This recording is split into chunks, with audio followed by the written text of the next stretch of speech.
What's poppin', everybody? It's your girl Leasie B, and what I really want to do today, because I get asked this all the time, where can I find an apartment that'll allow you to have multiple people in one bedroom? What kind of apartment should I be looking for when I'm trying to turn a one bedroom apartment into two because I have kids, X, Y, and Z? So I'm gonna show you a couple apartments besides mine that you should be looking into when thinking about turning a one bedroom apartment into two. There's a couple key components that you want to have in your apartment, and we'll get into that later. So make sure you stick around, hit that like button, hit that subscribe button, because your girl, she has some gems. I may be going through it, but I also know a little bit. So make sure you hit that like button, subscribe. Tell me where you're watching down below. I really don't understand my analytics all like that, but if you could drop in the comment where you're watching from, it'd greatly be appreciated. Let's go. So I just got done with school. It's 11:41. I'm back in my city and I am pulling up to the first apartment complex. A lot of people automatically assume that a low income apartment is the best fit for them. Why? Because it's low income and they can afford it. But dealing with low income apartments, you often have to also deal with a lot of restrictions. Low income apartments are nice. They have all the aesthetics, they have the facilities and everything which you desire when you're looking for a home to move into. But the restrictions will absolutely kill you.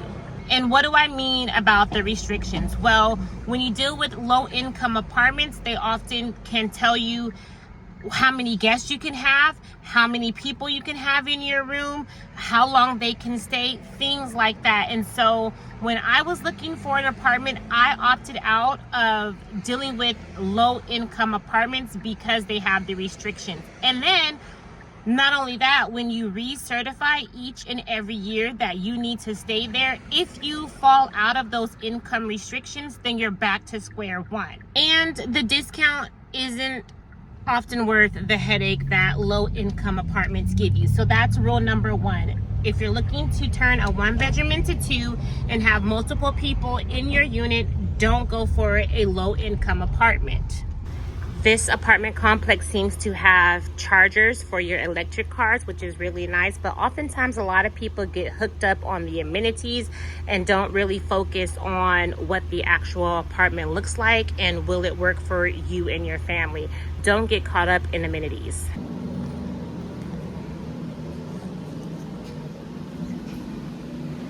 Now they have a mail room where you can receive all your packages. Looks very nice.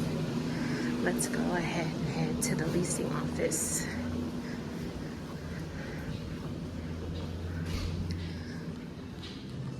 Looks like they have a community center. Okay, I could definitely see myself doing content in here, vibing out. It has a full kitchen, does it? Is there a stove? Nope, but it has like a little kitchenette. Okay. This apartment is actually really nice. I don't even have this in my apartment.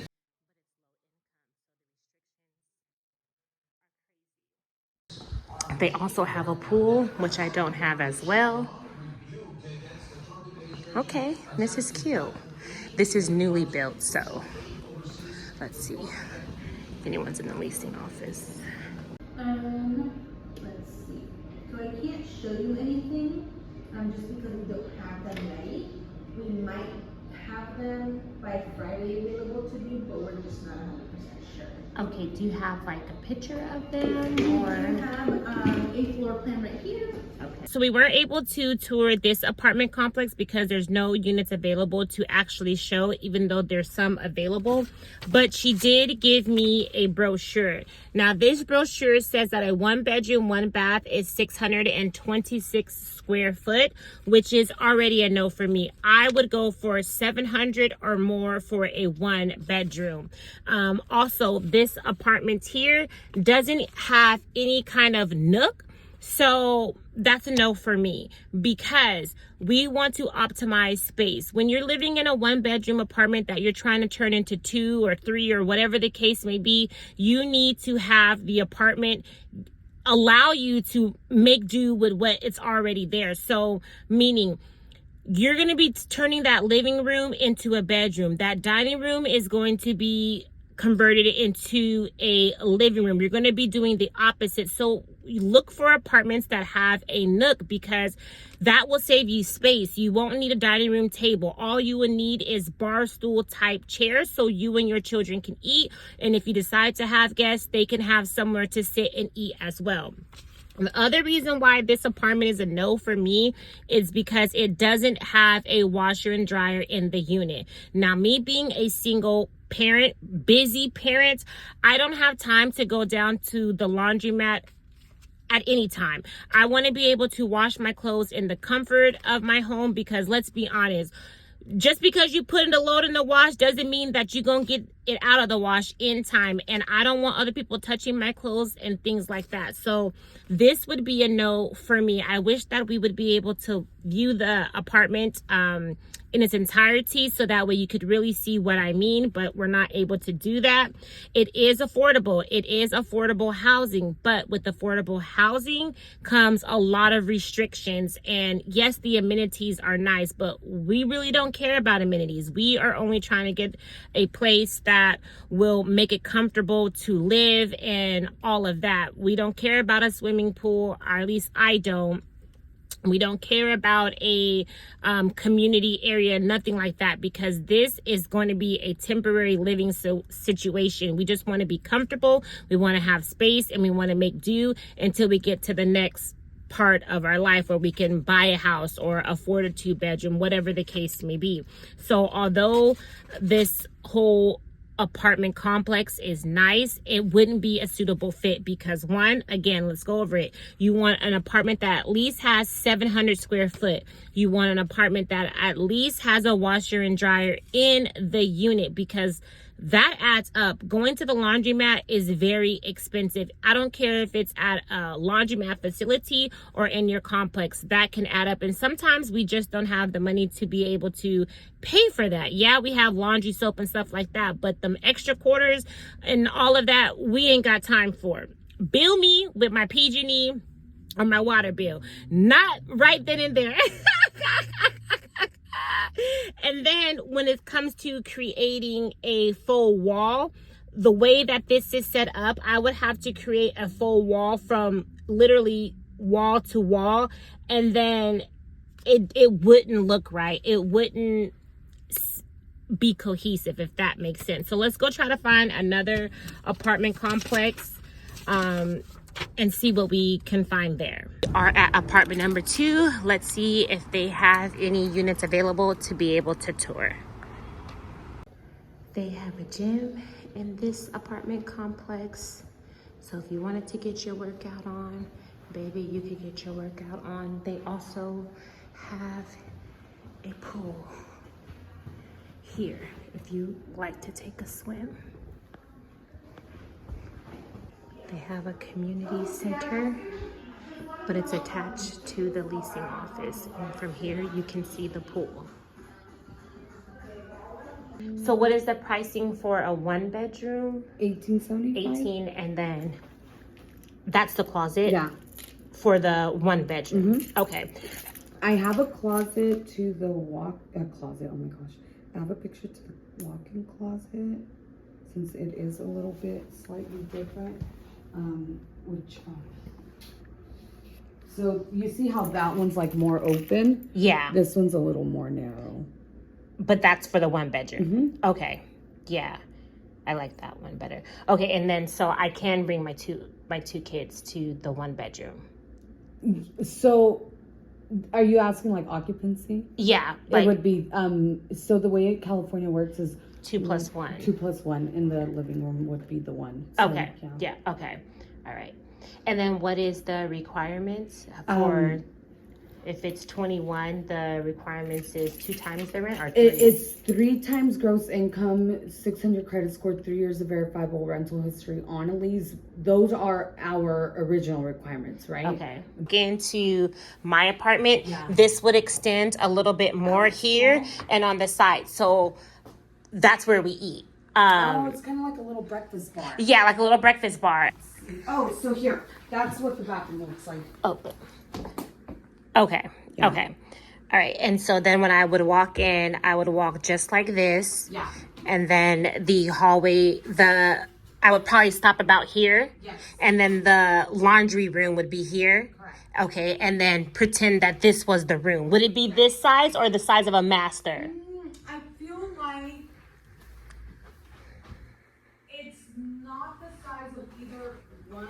It's kind of in between? Yeah. Okay. Yeah. Okay. So, but does it have a walk-in closet like this though? It does. Okay. So then it has the walk-in closet like this, It's definitely not that big, but it does have a walk-in closet. but no bathroom. Correct. No bath. So it wouldn't have this here. It would not. Okay, okay. So then you would just, okay, I'm trying to visualize it. So I would just walk in and I would just have this master closet here, Yes. which is a nice size. Okay. Okay. This is what the laundry room would look like for a 1-bedroom. Or would it be a little bit smaller, They're about the same. but still full size? Mhm. Okay. Yeah, they're the same. Pretty much all the appliances are the same. Okay.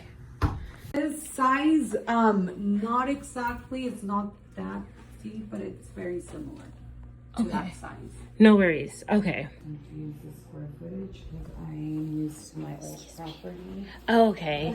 And we have cabinets like this too. So ours is a little bit more updated Yeah. than Do you guys have like granite countertops? we do, like that little full So that's marble-ish Yeah, looking yeah. thing. So Yeah, we that's do. also part of like The extra fees? remodeled. No. That remodeled would fall into that category as having like granite countertops. Girl, Yeah. and then our sink, the nozzle does come out. Oh, okay. If that counts as upgraded. Probably. I feel like because at Ventana we're considered. For the balcony, or can I? Yeah. Okay. Are those closets usable? Yeah, they definitely are. So even though that apartment is smaller than my golden rule of at least 700 square foot, I would consider this apartment and would probably go for it because the counter, you seen that it was giving that Nook breakfast counter. You can easily put a couple of chairs on the side of that and utilize that as your eating area. It had a full-size washer and dryer in the unit. I really love that it had a fireplace in there, and I could see how I could still build an additional wall. So this type of apartment that we just viewed would definitely be ideal for creating a 2-bedroom from a 1-bedroom. And you heard it from her. A 1-bedroom apartment definitely can have 2+1 in the state of California. When I get home, I'll also tell you other states that allow 2+1. So for all of the naysayers saying that I'm going to get evicted, I'm going to get in trouble, my leasing office doesn't know, you heard it from a leasing agent. 2+1 in the state of California is allowed. So one thing I didn't realize when doing these apartment tours is these people have my information, like I'm actively looking. So I'm expecting a couple of calls like, when are you ready to move? We're ready to process your application. I ain't moving. I got a 1-bedroom apartment I turned into 2. Hey guys, so let's do a recap on what you should be looking for in a 1-bedroom apartment that you're trying to turn into 2. Or even if you have a 2-bedroom that you're trying to turn into 3. The first thing is make sure that it's at least 700 square foot. The closer to 700 square footage is better. You want to have an apartment that has a built-in washer and dryer for obvious reasons. Look for an apartment that has a Nook style, breakfast style countertop, because you are not going to have a traditional table and chairs in your apartment because you are going to be utilizing that space. Lastly, you want to, well, not lastly, because there's 2 more points. You want to have an apartment that has plenty of storage space, whether it be storage space on the patio that has like a closet that you can utilize, or within the unit, because you're going to be storing things in there. Lastly, you want to opt out of going for apartments that are based on your income, low income, type apartments because the restrictions are ridiculous and you won't be able to build, quote unquote, like you want to in your apartment. They have they're stricter on occupancy rules and things like that. It's good when you think about like, oh, I can afford it, but the restrictions are too much and you kind of want to stay away from those if you can. Those type of apartments oftentimes will force you to have one person per room, which is not always you know, feasible from a financial standpoint.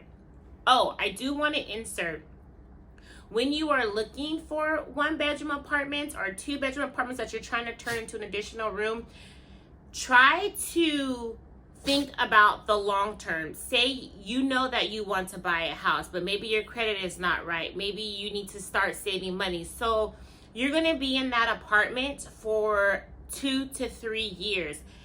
Get an apartment that you can afford if the rent goes up to the maximum. In my state, California, the max the rent can go up each year is 10%. So do the calculations in your head. Make sure that the apartment that you are choosing, you can afford if the rent goes up 3 times, because you'll be there 3 years. Oftentimes, that's why so many people move. They get these luxury apartments, and while they can afford it during that lease, when it's time to renew, you see them moving. Oh, I need something better and this and that. No, it's because when it was time to renew, that new amount that they're going to be paying, they no longer can pay it comfortably. So that's what I do, or that's what I did when choosing this 1-bedroom apartment. Yes, I pay a little bit more, but for what I'm getting, I'm satisfied with. And when my rent does go up, which it goes up every year, I can afford it. So anyways, enough yapping. Make sure, if you haven't already, hit a like on this video. Give me the thumbs up. Make sure you subscribe, all of that good jazz, okay? Because your girl is trying to get monetized, honestly. And so I definitely need your guys' help. I love all the comments. I love interacting with you guys. So if you appreciate this video, please give your girls a likey like. It's free, okay? And I'm all about free. This is free. This is a free way you can support. So anyways, let's get into it. Now, the states that I'm about to name off, they do go by the 2+1 rule. That's what a lot of people are mistaken by. Oh, you can't live in a 1-bedroom with 3 people. You're doing no. There's a such thing called 2+1. So 2 people can live in the bedroom and 1 person can occupy the living room area. That's how I am in my 1-bedroom apartment. I turned into 2 using the 2+1 rule. Now, these states that I'm going to name off, they follow the same rule, but as with anything, local city ordinance in certain states are more strict than others, but generally these states follow the 2+1 rule. California, hot on the list, my state. And honestly, everywhere in California pretty much follows this rule because California is so expensive. So with that being said, there's next on the list is New York, and we already know why, because New York is expensive. But there's also Texas, Florida, Illinois, Ohio, Georgia. Atlanta is most known to do the 2+1. Now, if you go to other cities and things like that, it may be a little bit difficult. But Georgia, specifically the state of Atlanta, or Georgia, specifically the city of Atlanta, follow the 2+1 rule. Colorado, Nevada, Arizona, Washington, Massachusetts, Oregon, Virginia, Michigan, North Carolina, Tennessee, Pennsylvania, Connecticut. These are all the states that follow the 2+1 rule. Please keep in mind that, again, it also depends on certain local cities' ordinances. So don't go up there and be like, blah, blah, blah, blah. it just depends on what specific city that you're trying to do this rule, use this 2+1 rule in. So again, I hope this video helps. This is what I used when looking for an apartment. Don't worry about the amenities.